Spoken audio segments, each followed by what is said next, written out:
আলোচনা হয়ে গেছে, এগুলো শুনবেন না। যেহেতু এটা প্রতিদিনের জুমার আলোচনা, এগুলা এক তকরির বারবার করা যায় না। এক্ষেত্রে বিষয়ের উপর আমরা আপনাদেরকে আলোচনা উপহার দেওয়ার জন্য চেষ্টা করতেছি। আজকে আলোচনা হবে ইনশাআল্লাহ, আমরা ওলিদের দরবারে যাই, জিয়ারত করি, ঠিক না? কিছু চাই, আমরা কিছু চাই।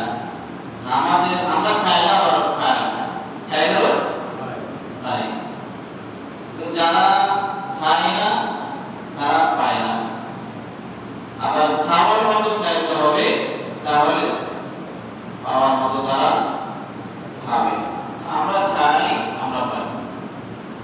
তো যারা এগুলো বিশ্বাস করে না, চাওয়াটা একেবারে নাজায়েজ করে, আল্লাহ তাদেরকে কিতাব আদি আলোচনাগুলো থেকে শুনে আউলিয়া কেরামের দরবারে গিয়ে জিয়ারত করে ওলিদের উঁচি দাঁড়িয়ে আল্লাহর দরবারে কিছু চাওয়ার তৌফিক দান করুন, আমিন বলেন।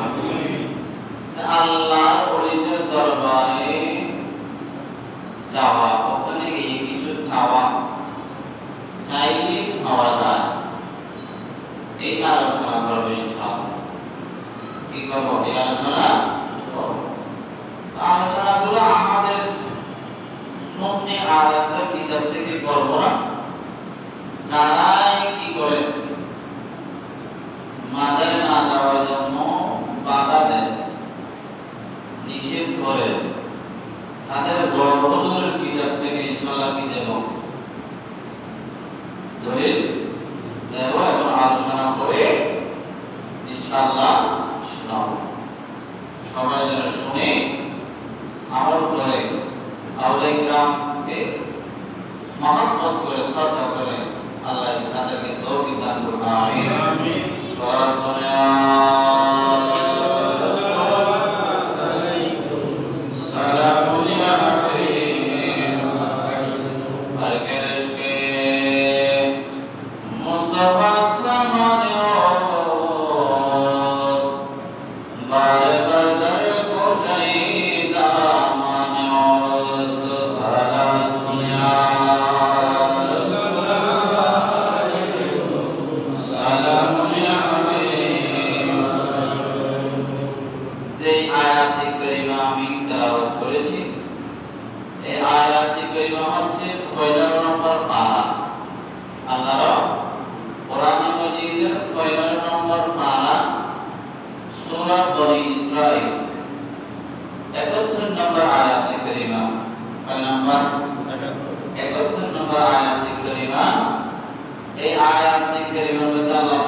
যেদিন আমি প্রত্যেক দলকে তাদের ইমাম, তাদের প্রধানকে নিয়ে সহকারে আমি ডাকবো।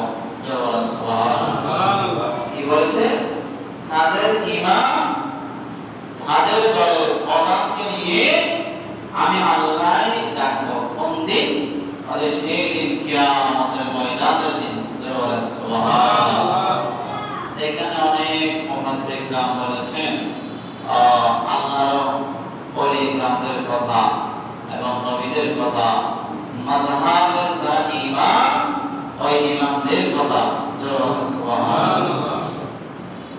এই ইয়াওমা নাদউ কুল্লা উনাসিন বিইমামিহিম, এই আয়াতের মধ্যে আল্লাহ ডাকবেন কোন দিন? কিয়ামতের দিন, যেদিন কোনো কি থাকবে না, ছায়া থাকবে না, বাপ ছেলেকে চিনবে না, ছেলে বাপকে চিনবে না। ওই কঠিন সময়ের মধ্যে আল্লাহ পাক রব্বুল আলামিন আমাদেরকে ডাকবে, তাদের মধ্যে আমাদের ইমামদের মাধ্যমে, ইমামদের নাম নিয়ে আমাদেরকে আল্লাহ কিয়ামতের ময়দানের মধ্যে ডাকবে। আগে বড় বড় কথা আল্লাহ বলেছেন যে কিতাবের মধ্যে আওলে কাদের কাছে যাওয়ার জন্য আওলে কাদের পাশে থাকার জন্য আমার নবী বলেছেন এবং যারা মাজারে জিয়ারত করার জন্য ওখানে গিয়ে আল্লাহর কাছে ফরিয়াদ না করার জন্য যারা বলে তাদের একজন বড় আলেম ওই হুজুরের স্থান হচ্ছে ভারতের জমি কোথায় ভারত দেওবন্দ ও দেওবন্দ মাদ্রাসার মুদাররিস একজন ভালো আলেম দেওবন্দ মাদ্রাসার মুদাররিস মাওলানা সৈয়দ হাসান ইবনে মাওলানা নবী হাসান হাব্বুন নাসিম আলা নাফহাতিস সালাতি ওয়াত তাসলিম কিতাবের নাম কিসের নাম ওয়াহ ইয়াল্লাহ ইবনে কিতাবের নাম লেখক হইলে মাওলানা কি সৈয়দ হাসান ইবনে মাওলানা নবী হাসান এই হুজুর চাকরি করতেন ছেলেদেরকে ছাত্রদেরকে দরস দিতেন পড়াতেন দেওবন্দ মাদ্রাসা কি মাদ্রাসা দেওবন্দ কোথায় ভারত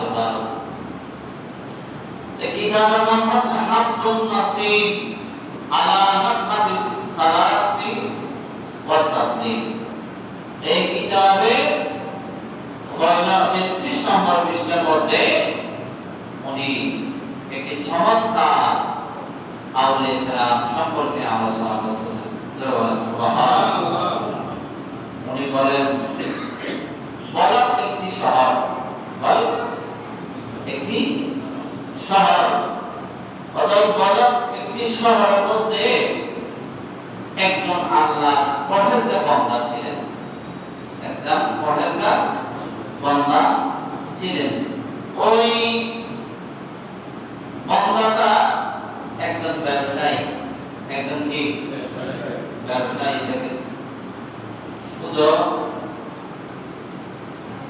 মাদ্রাসায় পড়ালে বা কোনো বিদ্যালয়ে পড়ালে ভালো হবে তাই না চাকরি করে গেলেও গ্রামীণ করে গেলেও কি হওয়া যায় ভালো পাওয়া যায় দেখেন একবার শহরে একজন প্রসিদ্ধ সওদাগর বসবাস করতেন খুব ভালো ওই মানুষের অনেক সম্পদ ছিল অনেক সম্পদ ছিল ওই মানুষের আবার আল্লাহ রাসূলের তিনটা সুর মোবারক ছিল সুবহানাল্লাহ কি ছিল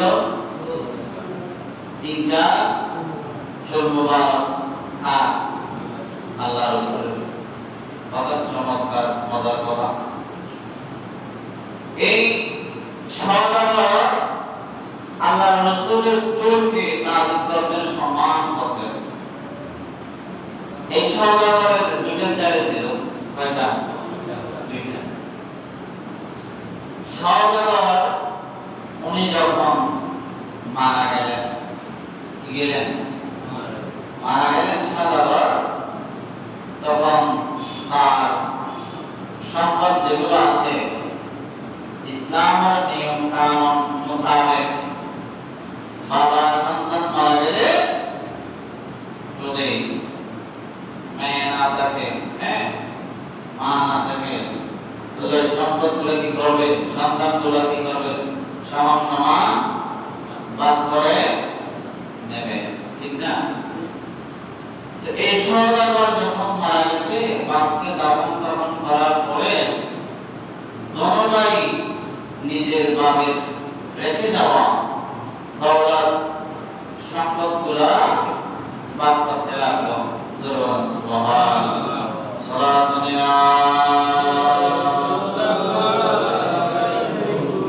সালামুন ইয়া হাবিবাল্লাহ আকিয়ামত নওফালাক মেরাজিও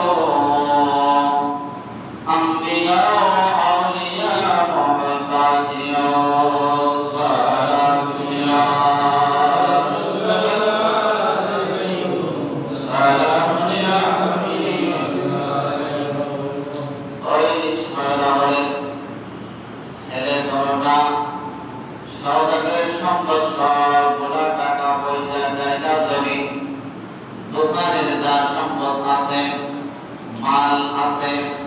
সবগুলা 50-50, বড় ভাই অর্ধেক এবং ছোট ভাই অর্ধেক, এভাবে সবগুলা নিয়ে গেল।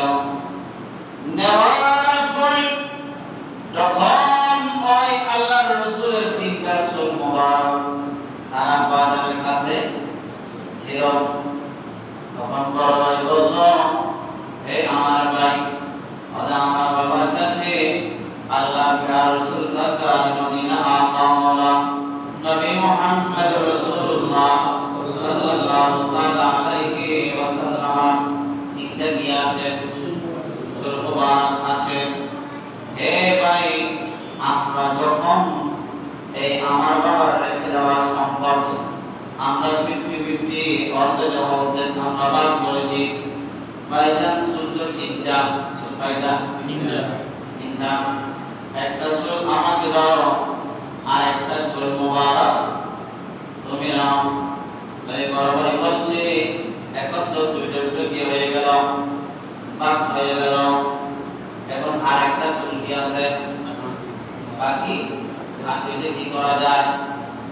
ছোট ভাই বলল, আপনি আমাকে দিয়ে দেন বা আপনি নিয়ে নেন, না এরকম হবে না। বড় ভাই বলছে সেরকম হবে না, আমাদের কারণ যেগুলো আমরা আমার বাবা রেখে যাওয়া সম্পদ সবগুলো আমরা 50-50 আমরা ভাগ করেছি, অর্ধেক অর্ধেক আমরা ভাগ করেছি। এই আমার ছোট ভাই, এই যে আমার বাবা তিনটা চুল রেখেছে, তিনটা চুলের মধ্যে একটা চুল তোমাকে দিয়েছি আর একটা চুল আমি নিয়েছি। এই ভাই, সবগুলো যখন আমরা অর্ধেক অর্ধেক নিয়েছি, একটু বেশ কম করে নাই, তোমাকেও বেশ দিই নাই, আমিও বেশ বেশি দিই নাই, এখন কি করা যায়? তখন বড় ভাই বলল, হে আমার ছোট ভাই, যে আল্লাহর রাসূলের চুল মোবারক একটা আছে, ওদের দুইটা নেওয়ার পরে ওদের ওই চুলটাকে অর্ধেক তুমি নাও আর অর্ধেক আমি নিই। জোরে বলেন সুবহানাল্লাহ। কে বলল? বড় ভাই। এই কথা যখন বলল, তখন ছোট ভাই বলল, হে আমার ভাই, যার চুল মোবারক যে নবীর কারণে আল্লাহ সমস্ত পৃথিবী লৌহ কলম চন্দ্র সূর্য আকাশ সব কিছু সৃষ্টি করেছে, অতঃপর ওই নবীর চুল মোবারকের মধ্যে আমি ছুরি লাগাতে পারবো না। সুবহানাল্লাহ। আমি ছুরি লাগাতে পারবো না। কেন? না, আমার নবীর চুল মোবারক কিভাবে কষ্ট পাবে? আমার নবীর চুল মোবারক কষ্ট পাবে, তাই নাকি? অথবা তোমার এত মহব্বত নবীর উপরে, নবীর উপরে এত মহব্বত, নবীর চুল মোবারক নবীর শরীর না, নবীর জিসম না, তোমাকে আমি বলছি একটু হক খবর শুনতো। তোমার হক আমার ভিতরে না থাকো, আমার হক তোমার ভিতরে না থাকো, আমি একটু সমান সমান করার জন্য চেয়েছিলাম। তুমি যখন এত মহব্বত করতেছো আল্লাহ রাসূলের চুল মোবারককে, তাহলে তুমি একটি কাজ করতে পারবা। ওদের কি কাজ? ওদের কাজটা হচ্ছে তোমাকে যা আমি অর্ধেক করে যা সম্পদ আমি দিয়েছি আমার বাবা, এই সম্পদগুলো আমাকে দিয়ে দাও সবগুলো, আর আল্লাহর রাসূলের চুল মোবারক তিনটা তুমি নিয়ে নাও। জোরে বলেন সুবহানাল্লাহ। কি কথা দেখেন, এটা কি কোনো মানুষ মেনে নেবে? মেনে নেবে? দুনিয়ার কোনো মানুষে মেনে নেবে না। আশিক রাসূল কি করবে? কেন? আশিক রাসূল নবীর গোলাম, তারা খাঁটি, তারা তো নবীর প্রেমের মধ্যে পড়ে নিজের জীবনে একটা যৌবন আছে না, যৌবন কাল, ওই যৌবন কাল পর্যন্ত কিছু বিসর্জন দিয়েছে। এখন আল্লাহর ওলি অনেক আছে না, যেমন সিলেট শাহজালাল ইয়মনি, শাহজালাল ইয়মনি, এভাবে অনেক আছে। ওদের দিনকে বলওয়ানা করার জন্য, বনকনে পালন করার জন্য, কোন ডিস্টার্ব না হওয়ার জন্য অনেক আল্লাহর ওলিরা এগুলো কি দিয়েছেন, দিয়া তখন ওই ছোট ভাই বলল, আচ্ছা ঠিক আছে, তুমি কি আমাকে চুল 3টা দিয়ে দেবে? আমার বাবার সম্পদ যা তুমি আমাকে দিয়েছ আমি সবগুলো আপনাকে দিয়ে দেব, তবুও আমার নবীর চুল মুবারকের মাঝখানে ছুরি দিয়ে আঘাত করতে দেব না। আচ্ছা ঠিক আছে, জি আচ্ছা তাহলে নিয়ে নাও আমার সম্পদগুলো, সব সম্পদগুলো তুমি নিয়ে নাও, আমাকে আমার নবীর এই চুল মুবারকগুলো আমাকে দিয়ে দাও। সুবহানাল্লাহ। এই কথা যখন বললেন বড় ভাই, তখন ছোট ভাই এই কথা যখন বললেন তখন বড় ভাই রাজি হয়ে গেল, চুল 3টা ছোট ভাইকে দিয়ে দিলেন। আর ছোট ভাই সমস্ত সম্পদ, বাবার রেখে দেওয়া সম্পদগুলো ওই তার বড় ভাইকে দিয়ে দিলেন। সুবহানাল্লাহ। সালাতুন ইয়া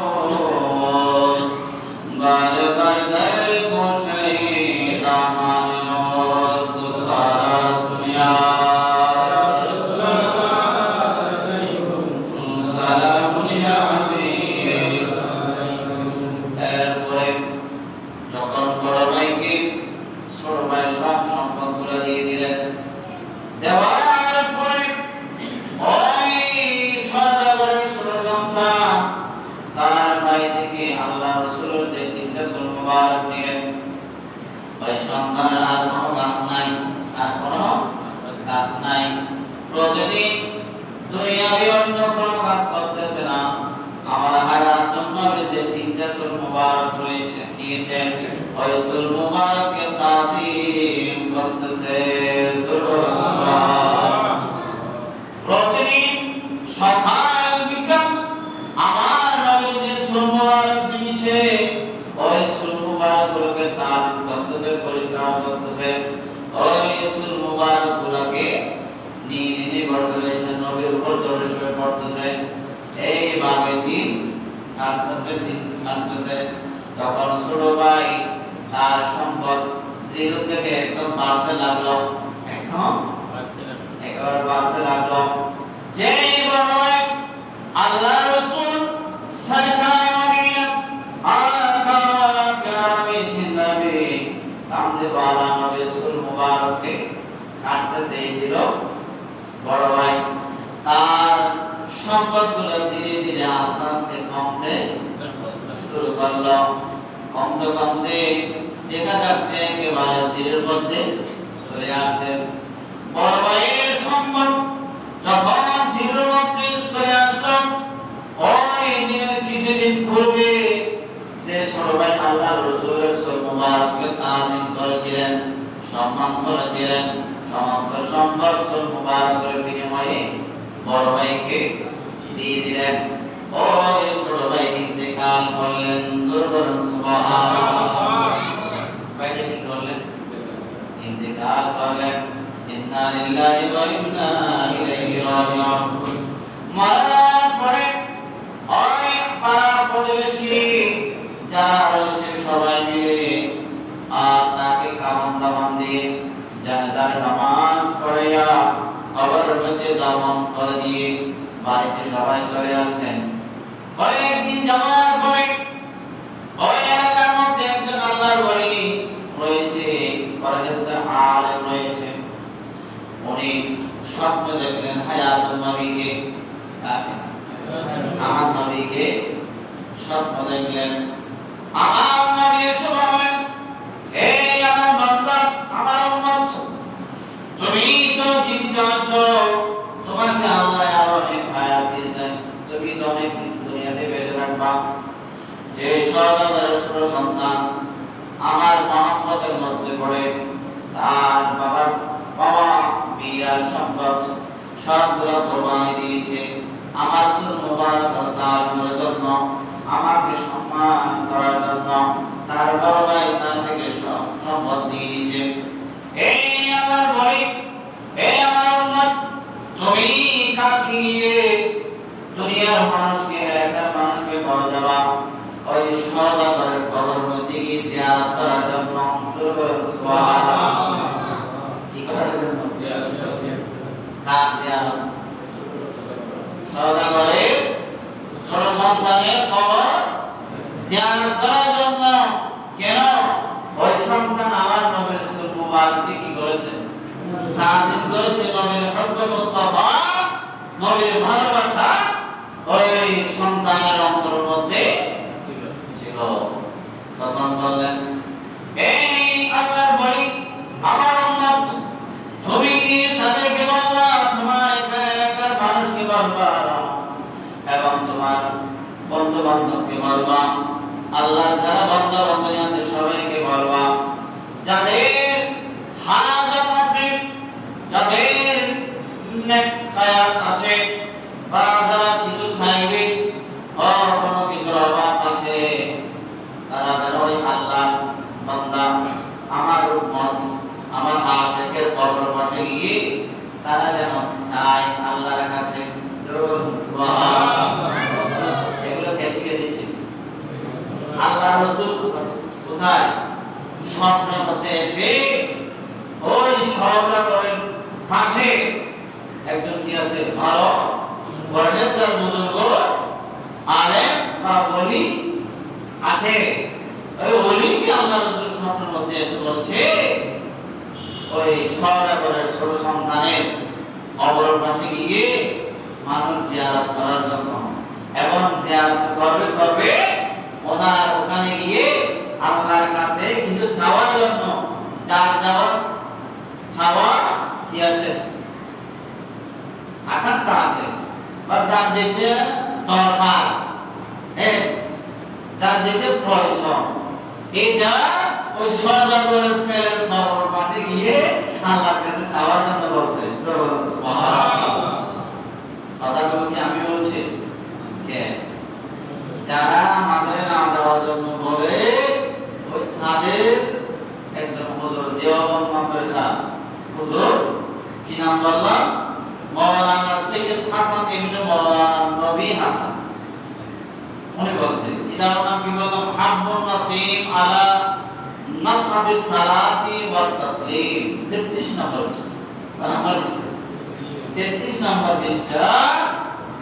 এই হুজুর বলছে এই কথাগুলো, আমি না। ও কিতাবের নাম এটা, আর এই কিতাব থেকে নকল করতেছে কে? শফি ও কারবি রহমাতুল্লাহ আলাইহি, পাকিস্তানের একজন বড় আলেম লেখক। উনি একটা কিতাব লিখেছেন, জিকির জামিল। কিতাবের নাম কি বললাম?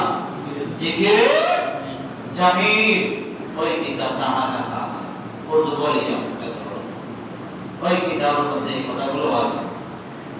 তখন ওই আল্লাহর বান্দা ঘুম থেকে উঠে কি দেখলাম ভাই, খোঁজ খবর নিয়ে দেখলো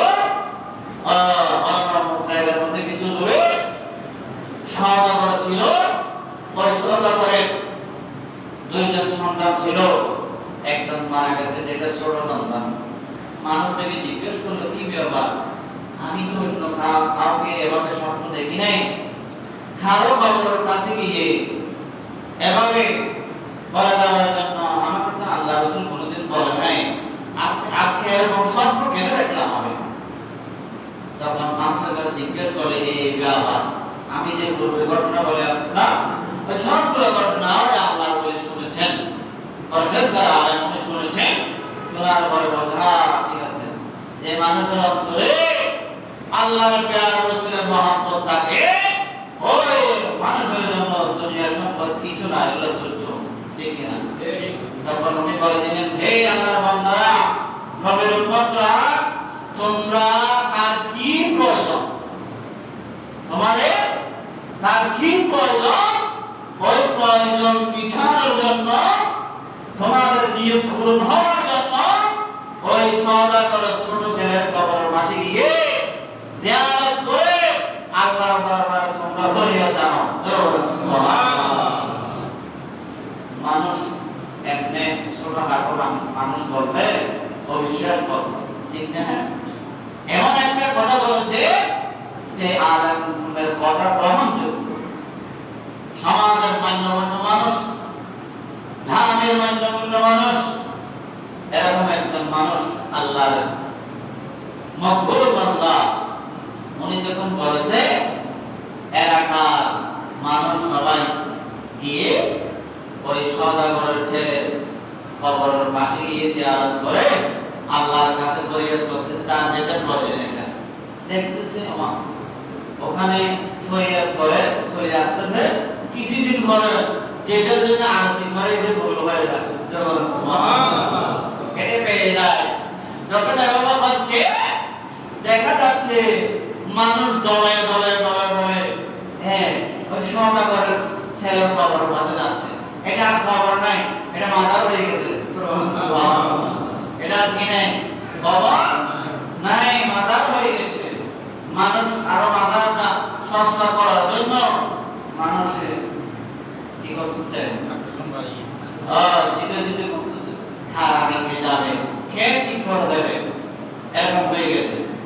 কিতাবের মধ্যে এমন লাগতেছে অতএব মান্যগণ্য মানুষ যারা বিভিন্ন গ্রাম থেকে আছে বা আমাদের ওই গ্রামের মধ্যে আছে, সবাই আর জোসা নিয়ে গাড়িতে করে অথবা ওই মাজার পাশ দিয়ে যায় না, গাড়ি অনেক দূর রেখে হেঁটে হেঁটে ওই আল্লাহর রাসূলের আশিকের কবরের পাশে মাজার পাশে যায়, সুবহানাল্লাহ।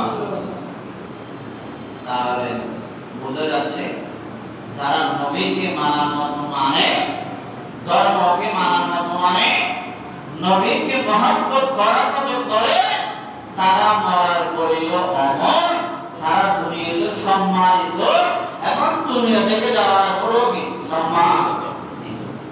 তো এখন আল্লাহর রাসূল কি বলেছেন, ওই মানুষের কবরে গিয়ে জিয়ারত করার জন্য বলেছেন না, এখন যেটা যেটা প্রয়োজন এটা ওখানে গিয়ে আল্লাহর কাছে চাওয়ার জন্য কি করেছে, বলেছে না, বলেছে। কে বলেছে? নবী বলেছে। যখন আমরা যাই মাজারে যাই, আল্লাহর আউলিয়াদের জিয়ারত করি, ওখানে আল্লাহর ওলিকে উসরা বানিয়ে আল্লাহ তাআলা আমরা কি করি, ফরিয়াদ করি, আমরা দোয়া মুনাজাত করি। এগুলো তো আমরা নিজেরাই করতেছি না, এগুলো তো আল্লাহর রাসূল যে নিজে বলেছেন, তোমাদের হুজুরের কিতাবের মধ্যে লিখেছেন যে আমাদেরকে কেন শিরিক বাদাত করবা, যারা আপনাদের মনে সন্তান লিখেছে তাদেরকে আগে কি দিতে হবে, ফতোয়াটা দিতে হবে, ঠিক না? কি আমরা কি নিজেরা বলছি? ভাই যারা না বুঝে কিতাবগুলো পড়ে না, আল্লাহ তাদেরকে তাদের নিজেদের হুজুরের কিতাব পড়ে আকীদা শুদ্ধ করার তৌফিক দান করুন, আমিন বলে। সালাতুন ইয়া রাসূলুল্লাহ সালামুন ইয়া হাবিব। এই খাওয়া আল্লাহর ওলিগণ কোথায় পেলেন? মদিনায় পাক থেকে বলেন না, কোথায় পেয়েছেন? মদিনায় পাক। কেন? ওদের যেভাবে বিদ্যুৎ উৎপাদন হয়, একটা পাওয়ার হাউস আছে, আছে না? পাওয়ার হাউস আছে, স্থান আছে। এই পাওয়ার হাউস থেকে বিদ্যুৎ কি হয়, সাপ্লাই হয় কিসের মাধ্যমে? তার এবং ফিডার মাধ্যমে, ঠিক না? এগুলো প্রত্যেকটা শহরে যায়, প্রত্যেক শহরে যায় না, তার মাধ্যমে, ফিডারের মাধ্যমে। কিন্তু মূল পাওয়ার হাউস একটা স্থান আছে না? নাই, আছে। আছে এটা কোথায়? কাপ্তাই বলেন না, কাপ্তাই আছে। এখন আমাদের বাসায়, আমার শ্বশুর বাড়ির পাশে যেটা কয়লা বিদ্যুৎ, নানা বাসকালে, পশ্চিম বাসকালে আমাদের একটা গঙ্গা মারা ইউনিয়ন, ওখানে কি হচ্ছে কয়লা বিদ্যুৎ হচ্ছে না, ওগুলো বাইরে সামলা হচ্ছে। ওখান থেকে ফিলারের মাধ্যমে, তারের মাধ্যমে বিভিন্ন জায়গার মধ্যে যাচ্ছে। যাওয়ার পর আবার বিভিন্ন স্থানে, মসজিদে বা যেকোনো স্থানে বিভিন্ন বাল্বের মাধ্যমে বিভিন্ন রঙে ফোকাসগুলো ছড়াচ্ছে, ঠিক না? হ্যাঁ, তাহলে মূল একটা কি আছে, বিদ্যুতের একটা মূল কি আছে, স্থান আছে।